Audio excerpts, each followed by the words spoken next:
김포 뿔 났답니다. 아니 김포에서 강남 갈 일 얼마나 있다고. 하남 갈 일 있어요, 강남 갈 일 있어요. 친척이 살아서 명절 때 한 번씩 갈 때 조금 더 편해질 수 있겠지만 GTX D 노선 왜 강남까지 직결해달라고 하느냐. GTX A, B, C 중에서 가장 집값 올리는데 영향을 덜 줬던 GTX가 뭐냐라고 찍으면 B죠. 강남 연결이 안 되기 때문에. 그래서 강남이랑 연결 안 되는 B 노선을 보고 D 노선은 강남 연결된다, 김포 사세요. 근데 강남이랑 연결되는 지역들 보면은 대부분 어때요? 파주 이쪽은 너무 멀고, 양주 이런 쪽도 너무 멀고, 남쪽으로 가자니 집값이 너무 비싸요. 하다못해 동탄도 뭐 10매도 막 이렇게 하니까 김포를 사세요. 김포는 10억도 안 합니다. 그런 이야기 하고 있죠. 그러면서 확정의 뿔난 김포 검단 주민들 내년 대선은 없다 이야기 하는데, GTX 디노선은 처음부터 강남으로 연결한다 이거 국토부에서 발표한 거 아니에요. 인천이랑 김포에서 해달라고 요청한 거죠. 근데 안 돼요. 그렇다면은 연결합시다. 연결하고 거기에 나오는 금액 김포 주민한테 세금 걷어서 갑시다. 그러면은 이용하는 것보다 나가는 돈이 훨씬 클 텐데.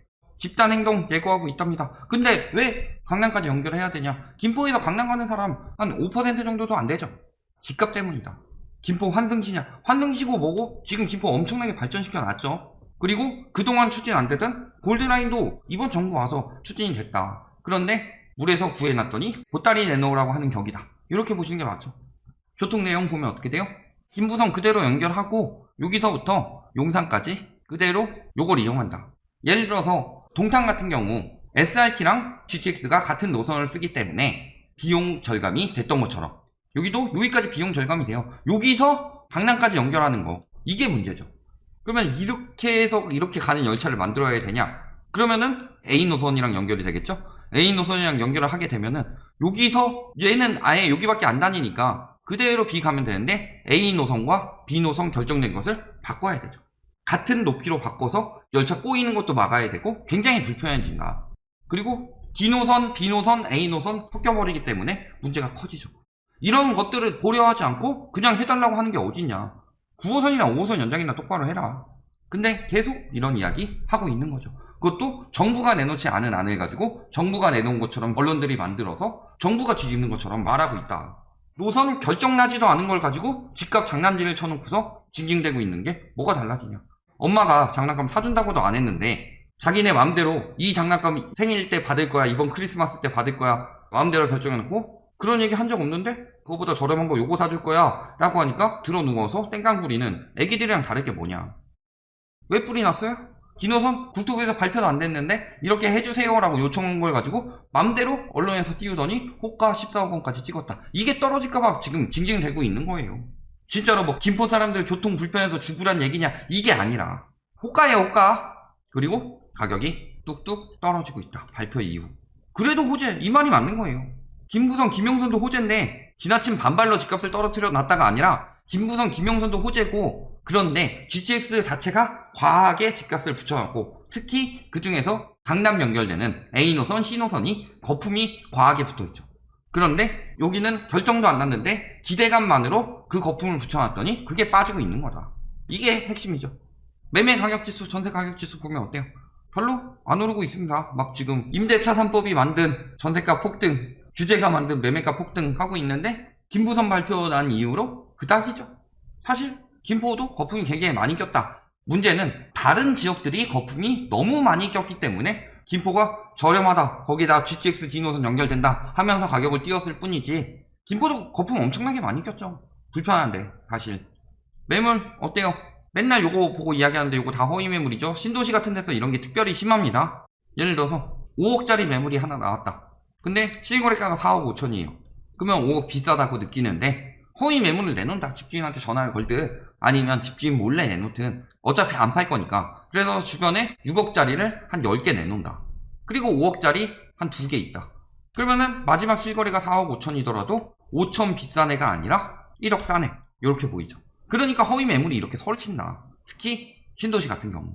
그리고 쭉 빠지고 나서 9월 21일 요때쯤부터죠. 그러면서 조금 빠졌다가 쭉 올라갔다가 이때 집값 막 오른다고 해서 계속 빠진 거죠. 조금 조정대상 지역 피해가서 그 다음에 지정되거나 쭉 오르다가 이제 조금 요만큼 감소한 거죠. 매물 부족 아니죠. 그리고 무산되고 나서 슬슬 늘어나고 있는 분위기다. 전월세는 조금씩 빠지고 있죠. 왜? 임대차법 때문에 전세가 오른다 이런 식으로 하니까 밀려나는데, 밀려나도 옆에서 경쟁적으로 전세 빨리 내놓으려고 하면은 그렇게 많이 오를 수는 없죠. 물론 안 올랐다는 게 아니라 전세가 쭉 빠지게 되면은 외곽 지역들하고 3기 신도시 대량 공급 예정된 지역들, 왜냐면은 그 지역들은 분양 대기 수요 때문에 전세가가 올랐기 때문에 빠지는 순간에 겹치게 되면 엄청나게 빠질 수 있다. 그래서 외지인 거래량도 조정 대상 지역 피해 갔다 늘어났다가 올해 들어서 저조하죠. 작년 말에는 증여성 거래 등도 같이 겹치면서 거래량이 늘어났는데 올해 들어서 확실히 세금 효과 보고 있는 거죠. 매물 잠금이 아니라 매수 잠금이다. 6.17 이후 거래량 쭉 늘어났는데 그 효과를 이용해서 법인들 열심히 팔았다. 자, 매매 거래량 역시 조정 대상 지역 피해 갔다가 지정된 이후 저조해졌다. 지금 6월 이후 폭등이다. 근데 요거 안 나오죠. 요만큼. 이제 더 이상 계약은 안 되고 신고만 남은 건데 나올 수가 없죠. 아파트 거래 현황 보면 어때요? 이렇게 오르다가 주춤하고 있죠. 자, 이렇게 되다가 이렇게 올랐다는 건 거품이에요. 여기도 마찬가지로 이렇게 올랐다가 멈췄다. 이렇게 올랐다가 멈췄다. 그런데 GTX D노선이 강남까지 연결되면 멈추지 않고 이렇게 다시 한번 될 것이다. 요걸 노리고 한 건데, 왜냐면은 그 얘기 나올 때 멈춘 상황에서 다시 소폭 증가하고 있었으니까. 조정 대상 지역 지정돼도 떨어지지 않고 했던 것은 GTX D노선 때문이다. GTX 지역 다 오른다. 이 이야기로 밀어붙였는데 이게 막혀버린 셈이죠. 오히려 요걸 조심해야 되겠더라. 6억 7천 거래됐는데 호가는 그보다 좀 저렴하게 나오고 있죠. 4억 이상 거래되고 있는데 4억 정도. 5억 4천, 3,500 거래되고 있는데 조금씩 낮은 호가가 나오고 있더라. 전세 가격 역시 마찬가지죠.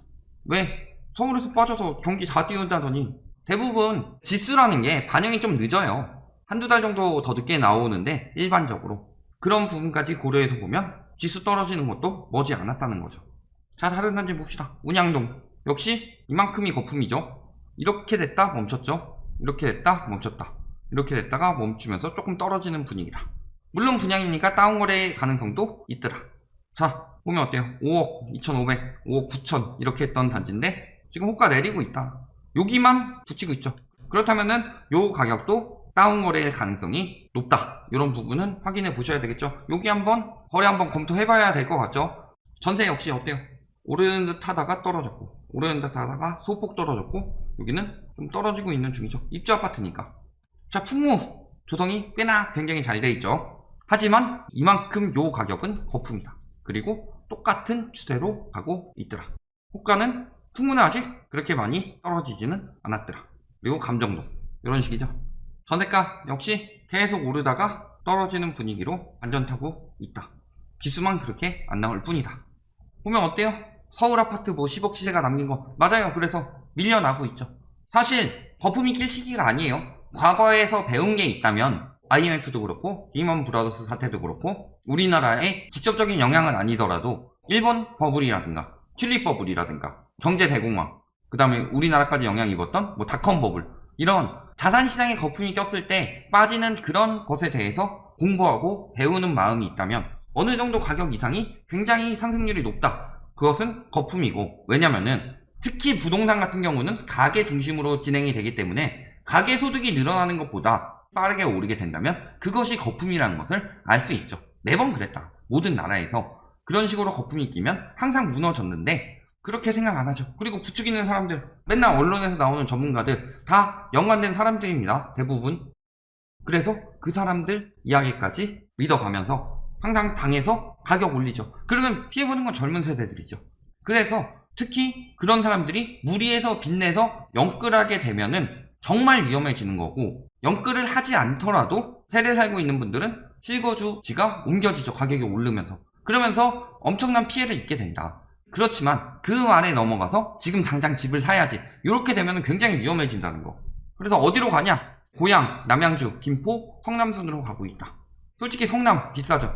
그리고 남양주 같은 경우도 뭐 다산 같은 경우는 너무 비싸죠. 김포 그나마 신도시인데 저렴하니까 많이 가는 거다. 고양은 특히 다른 데는 3기 신도시 발표되고 뭐 다 오른다고 하는데 고양은 김현미 장관 지역구이기 때문에 엄청나게 깠죠. 여기는 떨어뜨려야지 정권 가기 좋으니까. 그래서 상대적으로 덜 올랐죠. 그런 지역들로 많이 빠지고 있다. 결국에는 이렇게 많이 이동한 지역 중에서 보면 성남 같은 경우는 서울 비싸서 이동하기에는 성남도 너무 비싸요. 그러니까 여기 제외하고 요런 지역들이 나중에 회기 수요 생기게 되죠. 가격 떨어지게 되면. 그러면 굉장히 위험해질 수 있더라. 결론 뭐예요? GTX 얘기 계속 나오는데 GTX D 노선은 실수요를 위한 게 아니라 투기 수요를 위한 노선이다. 그래서 요것 때문에 김용선 발표 나니까 가격 바로 떨어지죠. 너무 뛰었다. 전세 가격 전반적으로 떨어지는 분위기고 매매 호가도 떨어지는 분위기죠. 김포 키 맞추기 갭 메우기 뭐 이런 이야기 나올 수도 있는데 지금 실수요들 밀려서 이동하고 있는데 특히 그 전세 수요들 빠지면은 갭투기 수요들 굉장히 위험해질 수 있고 그 다음에 상대적으로 덜 꼈을 뿐이지 지금 그래프 상승세를 보면은 굉장히 위험하다. 이런 점 꼭 알아두시기 바랍니다.